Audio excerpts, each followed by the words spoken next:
imagine I dumped out 100 or 1,000 puzzle pieces in the table in front of you. Mm-hmm. And I said, Josh, I'm not going to tell you how to put this together. I'm not even going to show you the picture, but I promise you every piece of the puzzle is in front of you. Right. Right? It's all there. You have it. You just got to figure out how to put it together. Your confidence is going to be higher than if I just dumped out a bunch of puzzle pieces and said, I don't even know if they're all there right now. Yep. But do your best. You'd be like, come on. You'd be a lot more anxious in one scenario than the other.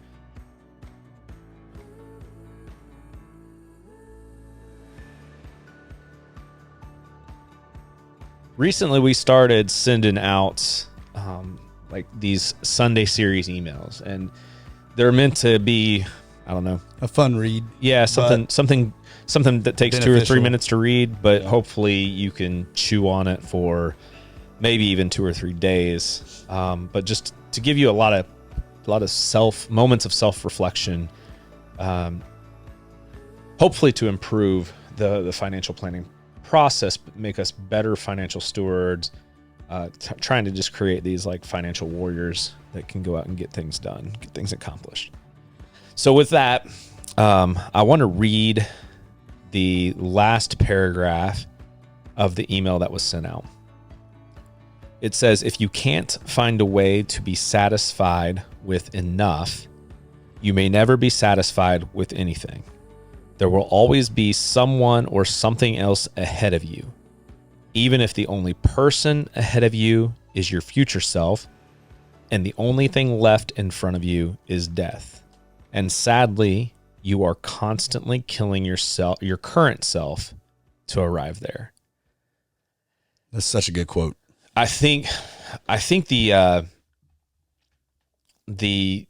takeaway from this Sunday series email is there's a picture, and that picture just simply says, like, it breaks down how much money you would need.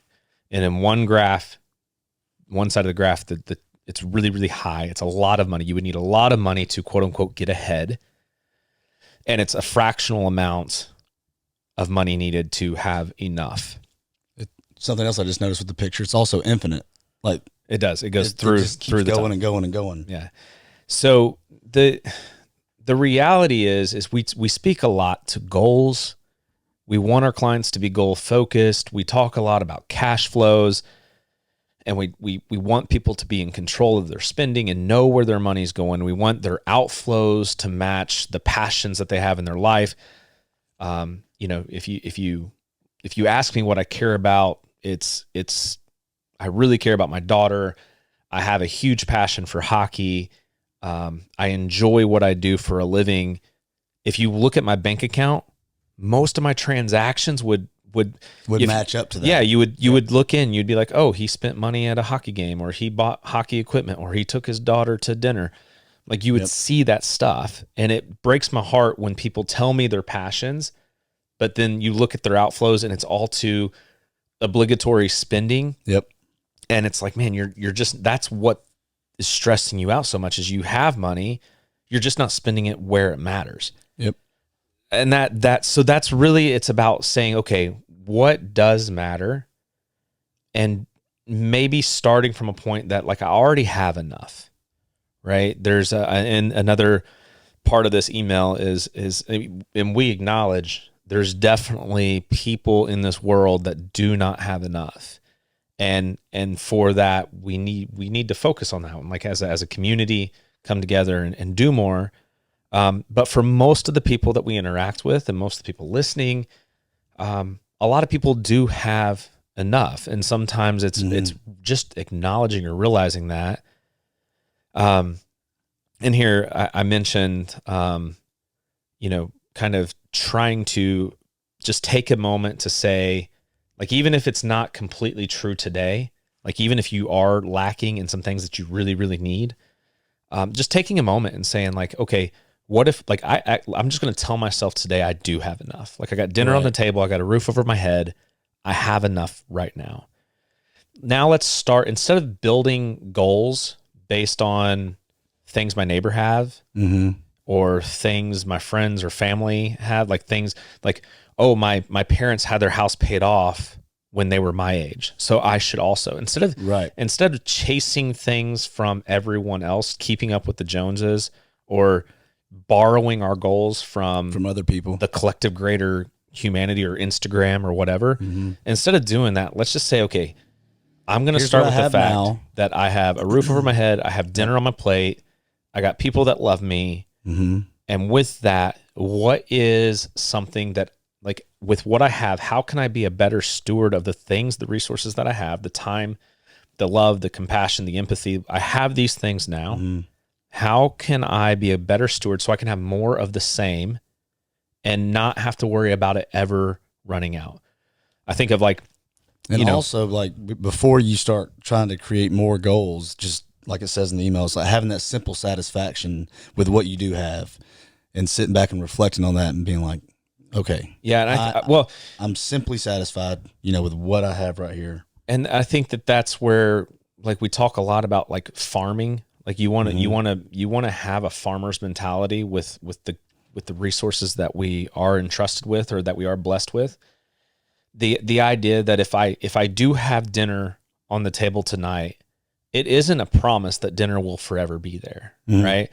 Like, I do need to make sure that I'm tending the crops. Like I'm taking care of the fields. I'm out doing the labor, right? I'm learning and I'm growing, so that way I can make sure that I have I have dinner forever. But also maybe I can have extra, so I can make sure that somebody that doesn't have dinner has dinner as well, right? So starting with the mentality of having enough, like if you can stop for a moment and just say, hey, like, I have enough. How can I be a great steward of what I have? And how can I potentially grow what I have today? So that way, one, I can make sure I don't run out, but two, I can bless others with it. If you can, like we've spoke to this a couple times now, like, people are bad at creating goals. And the reason why is because we borrow intellectual property from other people. We see it on Instagram. Somebody has the shinier car, the fancy clothes, the cool vacations. I see my neighbor who has a boat in his driveway. I see my neighbor on the other side that has the nice, like, in-ground pool. I go to my friend's farm and he has a lot of acres to hunt on. Like, I see all these things. I'm like, man, like, that's my goal. I just borrowed that. Right. Like, my goal should be, hey, I have a family that loves me, dinner on the table, a great business. How can I, if I am a good steward, if I take care of these things, is there a chance that it could last? And if I take care of these things, is there a chance that my capacity to bless others is greater? I think if we just start with what we have and build goals based off of that, it's a stronger foundation. Yep. That's what we try to tell our clients is, you need to play your own game. And don't play somebody else's game, because that's when you're never going to be ahead. Well, and how do you keep? You got to really dig deep. How do you maintain passion in somebody else's stuff? Yep. Conviction. Forever. You're not going to have the conviction in somebody else's goal compared to one that you've dug deep and you've, created it yourself. Yeah. I think of, like, just hearing quote unquote goals. Clients come in and say, hey, Brandon, I'm really thinking about doing this. And they are like, it's not about good or bad. Like, some of these goals are good goals. It's fine. But it's like, is this their goal? And if they tell us that's their goal, sometimes we gotta operate from there, right? So we help them, we work on it, and then fast forward 6 months or a year later, or just things in life get hard, and that goal fades away. It's no longer a goal. Yep. Why? What changed? Well, it probably might have been something to do with the fact that it was never really important from the get-go. Beginning, yeah. Right? When we function from a place of having enough versus, like, a place of chasing down that quote unquote getting ahead, I think that you're probably going to feel like you fail all the time. Like, it's just nothing but constant if you're always just trying to get ahead, if you miss, you feel like you don't have it. Yep. right? Like if I operate from a place of like for example, I want to go to the gym and like I feel like I'm unfit because I see this other person in the gym doing all these cool things. Yep. So I'm going to go in the gym and I'm going to try. And if I fail at that lift or that sprint or whatever the case may be, if I don't accomplish it, Mm-hmm. then I've got nothing. Yep. Right. But if instead I look at my health and I say, you know what, I am healthy. Mm-hmm. I do have a strong habit of showing up at the gym and doing what I can and improving my fitness slowly. So instead of like starting with nothing and trying to accomplish this, I'm already starting from a place of like, I'm grateful for the health that I have. Yep. And I just want to be a better steward of my body. So I'm going to try to be a little healthier this week, this month. But guess what? If I mess up and I have an extra, pint of beer, or I, stop at Taco Bell one too many times, like I'm okay because I know that I at least have the health, and everything else is it's just a slower process. Right. I think that there's a place of calmness. Like if you take time every day to just realize, hey, I'm starting here with something and I just want to protect it. I want to be a good steward of it. And I'm going to create goals based off of what I know I have to grow it. We have this conversation. We have this conversation with clients all the time where, you try to look, all right, you're going to retire in 30 years. And then they look out that far. Well, that's when that anxiety starts building up. And they're like, how am I ever going to get there? I need to have like we talked to somebody last week. I think they needed a $80,000 net worth increase per year. Yeah. And I saw the look on their face and they're just like completely overwhelmed. But when you break it down and goal number 1, get your savings account to X amount. That's all you got to think about right now. And that's when it's just so much easier on your mind if you can just break down, be happy where you are, but you have these little bitty goals that are going to get you to your end game, to where you need to be. Yeah. And I think that it's just wildly important to not be the person that is just, like, first of all, I think what would be fun is I would love to hear some from you guys. Like when we hear it all the time, like I'd just like to get ahead. Mm-hmm. In many different ways, but clients will come to us and say, if I could only get ahead of this, or this is coming, I'd like to get ahead of it, or I feel like I should be here. I feel like I'm behind. That trying to get ahead mentality. I would love for anybody to like clearly define that. Mm-hmm. And that's always my challenge. My response when a client comes to me and says, I'm really just trying to get ahead. I'd really like to get ahead of this, or I feel like I'm here and I want to get ahead. Yep. What does it mean? What does that mean? What does it mean to get ahead? What does that look like in your mind? And most clients can't answer that, or they're answering something that their neighbor said or their parent said or somebody like something. So like that. The better place to start is like let's undo that mentality, right? Let's undo that thought in your brain, and let's start with saying, okay, tell me what you have right now, and let's define whether you have enough or you don't. 9 times out of 10, that person has enough. Yep. Right? It may not feel like it, but usually after some exploration, we realize, hey, like we're in a good spot. Now let's build from there. What's the next step? And again, we're not trying to go from having, $10,000 in a savings account to being a billionaire. Right.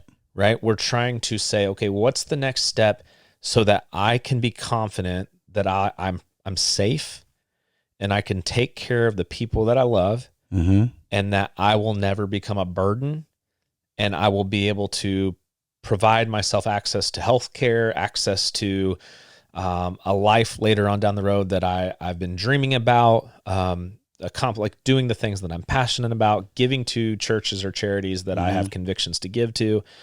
These are the things that are all accomplishable. And I think you can, it's easier to put together that puzzle when you start from a place of having enough.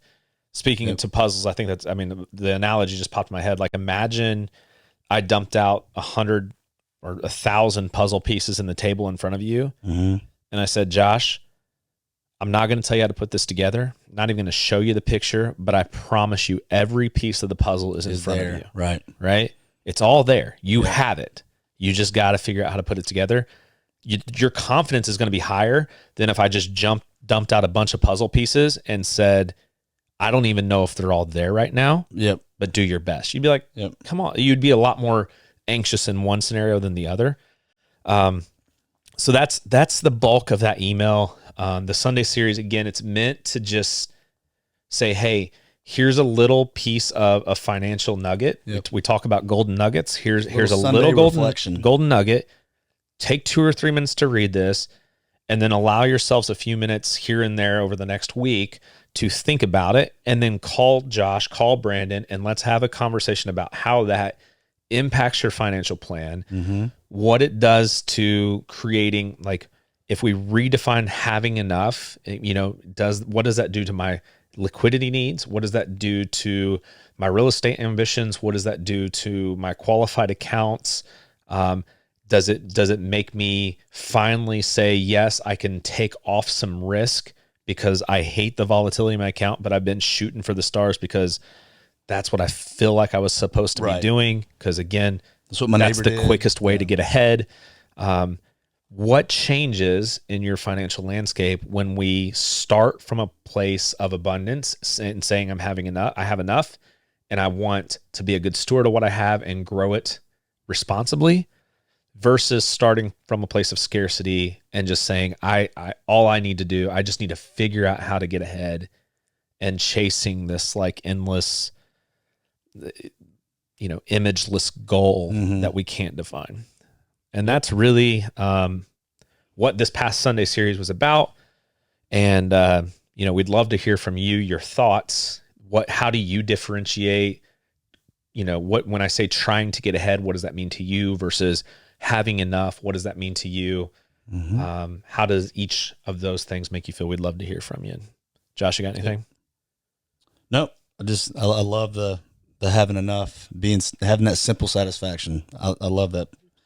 Yeah. And that analogy. I think our challenge until the next show is just to take a couple times and just reflect on the notion that you do have enough. And even if there are some things in your life where you feel like you are one of the have-nots right now, reach out to us. Let us try to help you solve that problem. Yep. But also in that same sense, like, go ahead and take a moment to forget about those things and just sit in a place that you do have enough. Yep.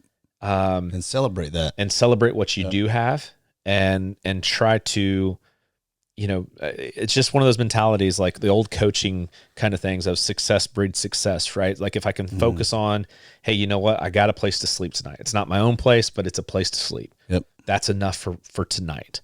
Now, how do I get a little bit more? How do I steward that? Like, what should I do tonight to make sure I have another place to sleep tomorrow, or have a place to sleep tomorrow still? Keep adding up those little wins. Yeah. How do I get to make sure I have dinner tonight? How do I get it for tomorrow too? And we start there. Some of us have jobs that pay really well, and we're thinking about, the next move. Start from a place that I have a job, I'm secure, income's great. I have these accounts, I want them to grow, but I have enough for right now. What does that do to your brain space? Hopefully it creates some calmness, and hopefully it gives you time and space to sit there and create some really, really personal goals that you have heavy conviction of. Yep. All right. That's what we got. And we look forward to talking to y'all next week. Hit us up with any show ideas. If you are interested, if you're not receiving our Sunday series email and you'd like to, just let us know, shoot us an email, and we'll get you enrolled in that. And that's all I got. Anything else? Until next time. Later, guys. We hope you learned from our conversation today. It is important to us that you know this is for educational purposes and not intended to be considered specific advice for any individual listener. If something we discussed is relevant to you and you have questions of how it might be applicable to your specific situation, please reach out to your financial professional. Of course, we are happy to have further conversations with you regarding specific questions or applications to your individual financial situation. With that, here are a few disclosures. Securities offered through LPL Financial, member FINRA, SIPC. Investment advice offered through Private Advisor Group, a registered investment advisor. Private Advisor Group and Harpeth Wealth Partners are separate entities from LPL Financial. The opinions voiced in this material are for general information only and are not intended to provide specific advice or recommendations for any individual. To determine which strategies or investments may be suitable for you, consult the appropriate qualified professional prior to making a decision. All performance referenced is historical and is no guarantee of future results. All indices are unmanaged and may not be invested into directly. Hypothetical examples presented are not representative of any specific investments. Your results may vary. With that, thank you, and we look forward to having you back. Take care.